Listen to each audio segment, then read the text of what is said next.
If you follow global headlines, you've probably seen the relationship between Venezuela and the United States described with, well, some pretty explosive language. Oh, absolutely. Things like a war brewing. Exactly. A dramatic fight where the political friction, the economic friction, it's so intense that the media often frames it as, open conflict, or at the very least, a situation that's just teetering on the edge. Constantly on the brink of escalation. So our mission today in this deep dive is really for you, the listener, who needs to cut through all of that noise and just understand the reality of this very complex, very high stakes relationship. We've gone through the source material to figure out, okay, what is actual conflict? What's just geopolitical posturing? And why does this story seem to just cycle between these moments of intense crisis and then a kind of simmering standoff? And we can give the immediate answer right up top, which I think is helpful. Based on everything we've seen, no, there is not a direct, a kinetic war happening between Venezuela and the U.S. Right. No troops on the ground. No. But if we stop there, we'd miss the whole story. I mean, the relationship is absolutely defined by severe political, economic, and diplomatic tension. It's a cold, calculated conflict. And in many ways, that makes it even more strategically complex. Okay, so let's unpack that. If it's not troops facing off on a battlefield, what kind of conflict is it? Right. Because the reason this standoff generates those war headlines is because the pressure being applied is, well, it's designed to be devastating. We found the conflict is really fought on three main fronts. Three fronts. So you have the political front, the economic front, and then this broader strategic front.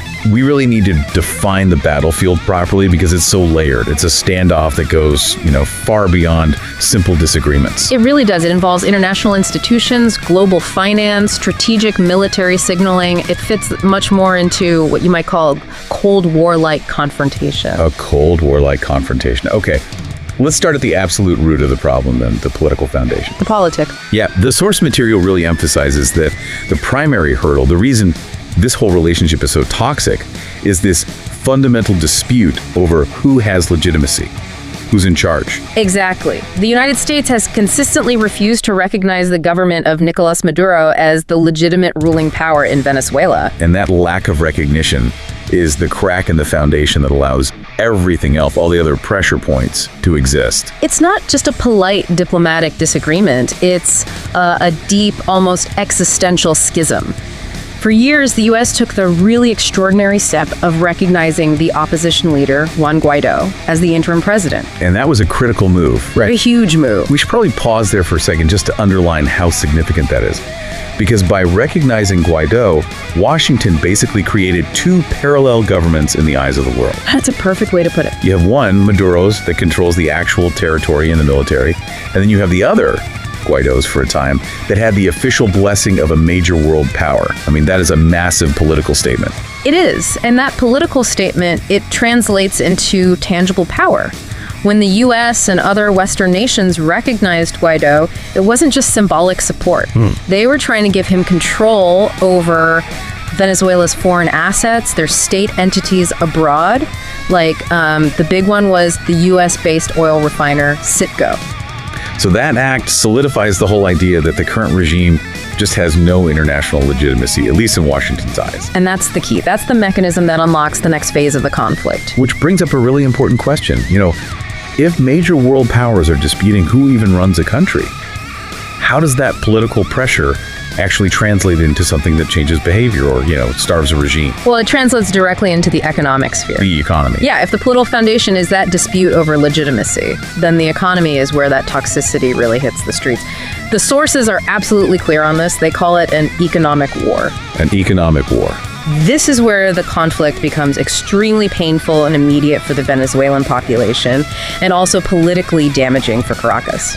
And the U.S. strategy has been to use these comprehensive, pretty harsh economic sanctions. They're essentially weaponizing their position in the global financial system. Right. And the key mechanism here is targeting oil.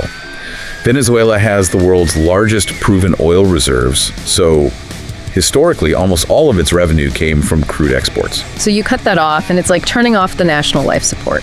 The initial sanctions, the ones targeting the state-owned oil company, PDVSA, they were specifically designed to stop the Maduro regime from getting its primary source of hard currency. But the sanctions package, it goes a lot deeper than just oil exports, doesn't it? Oh, much deeper. Can you walk us through the mechanics of those broader sanctions? Because saying something like freezing foreign assets can sound kind of abstract. It does, but it has very real consequences. Think of it this way. The U.S. has frozen billions in foreign assets held by the Venezuelan state. We're talking about funds in gold held in Western banks or, anywhere under U.S. jurisdiction. Okay. And on top of that, there are broad restrictions on just general banking and trade.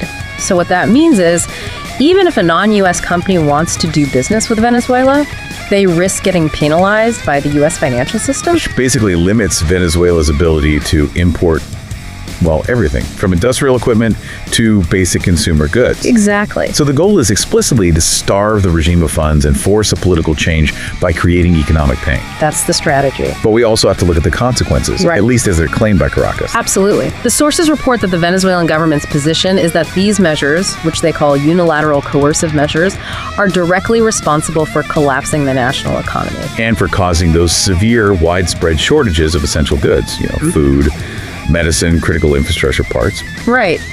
The narrative from Caracas is that the U.S. is intentionally engineering a humanitarian crisis as a tool for regime change. And, regardless of who you think is ultimately responsible for the government's failings, the outcome for the population is pretty clear. When you hear about sanctions, you really need to understand that in this context, they are way more than just a diplomatic inconvenience or some symbolic gesture. They're a deliberate, structured strategy of political and diplomatic pressure. And the results, whether they're intended or not, are severe, they're far-reaching, and they directly impact millions of civilians. I mean, they're a key driver of the mass migration crisis. Okay, so this is where the standoff moves beyond internal policy and into strategic interests. And this is what really expands it into that Cold War-like scenario you mentioned. That's right. Because for Washington, this isn't just about the political dynamics inside Caracas. It's about global power dynamics, regional stability, energy security. It's the bigger picture. It's the bigger picture. And if we connect this, we can see three main strategic concerns that keep the U.S. so heavily invested in the outcome. Okay, what's the first one? Well, first is just the sheer scale of Venezuela's oil reserves. Any major instability or change of ownership there automatically rattles global energy security. So if the country were to collapse or fall entirely into the sphere of a rival power, it would have immediate ripple effects in world energy markets. Okay, and the second concern? Second, and this is where that Cold War analogy really kicks in, is the growing and very deliberate influence of rival global powers. We're talking Russia, China, and Iran. The big three. These nations are stepping into the vacuum that's been created by the U.S. isolation and sanctions. They're offering a lifeline to the Maduro regime trading oil for food, infrastructure investment, military hardware. Which fundamentally weakens the sanctions strategy. It does. But isn't calling it Cold War-like giving Caracas a little too much credit? I mean, aren't they fundamentally reliant on these external powers rather than being an equal player? That's a really sharp distinction, and it highlights the difference between, say, the 20th and 21st century versions of this kind of confrontation. Okay. Venezuela is absolutely the junior partner here, but its importance comes from its geography and its resources. And that leads to the third strategic concern, which is the overall impact on the power balance in the Caribbean and Latin America. If major U.S. adversaries gain a long-term, significant foothold in the hemisphere, providing arms, funding surveillance, gaining access to logistics, it changes the geopolitical calculus for Washington significantly. It becomes a question of spheres of influence, straight out of that old playbook. Yeah. So the U.S. can't afford to just ignore Venezuela, even if direct conflict is off the table. Correct. And that brings us to the military signaling. This tension is expressed through posturing, not not through attacks. Right. So the U.S. activity, it includes conducting naval patrols, freedom of navigation operations in the Caribbean Sea. It's a clear show of force, maintaining a presence, and signaling surveillance capability. It's constant monitoring. And Venezuela responds with similar symbolic moves. They conduct their own military exercises, often very publicly, and they make sure the world knows they're buying weapons from Russia. Exactly. These actions are all about signaling intent and a capability to resist, but they're clearly actions of strategic deterrence, not, initiating direct combat. So what's fascinating here is that the conflict is fought not with troops, but through economic strangulation, diplomatic isolation, and this kind of strategic intimidation. Naval patrols, arms deals, counter-sanction trading networks. Right, which all confirms the pattern. The weapons of choice are pressure and counter-pressure. It fits the profile of a strategic standoff, not traditional military action. Precisely. So given all this intense political friction, the economic devastation, the military signaling, the intensity feels perpetually high. So the essential question is, what's the single strongest anchor keeping this whole thing contained? Yeah, why hasn't it boiled over? Why do the sources all indicate that the chance of a future direct war is actually extremely low? The deterrents are just so powerful that they basically outweigh any potential benefit of regime change by force. We can break these stabilizing factors down into, let's say, two major baskets. Okay. You've got the regional stability calculation, and then you have the global market risk calculation. Well, let's start with regional stability, because that often gets forgotten in these policy discussions. It does. So factor number one. A war would completely destabilize the entire Latin America region overnight. We're talking about a humanitarian and security catastrophe. Millions of refugees, immediately burdening U.S. allies like Colombia, Brazil, other Caribbean nations. The U.S. strategy, believe it or not, favors the status quo, even if it's unpleasant, over the chaos of open conflict and a massive refugee crisis. And factor number two just reinforces that, doesn't it? The U.S. strategy is very clearly committed to favoring sanctions and diplomacy over open military conflict. They've invested years in this economic warfare approach. Right. To pivot now to military action would undermine that entire diplomatic effort. It would alienate partners in the region who are very much against intervention. Okay, so then we move to the global strategic risks. Right. And factor number three is just military reality. Venezuela has limited overall military capacity compared to the United States. Now, they have arms agreements with Russia, some tactical missile systems, but their capacity for a prolonged conventional war against the superior force is, well, it's not favorable for Caracas.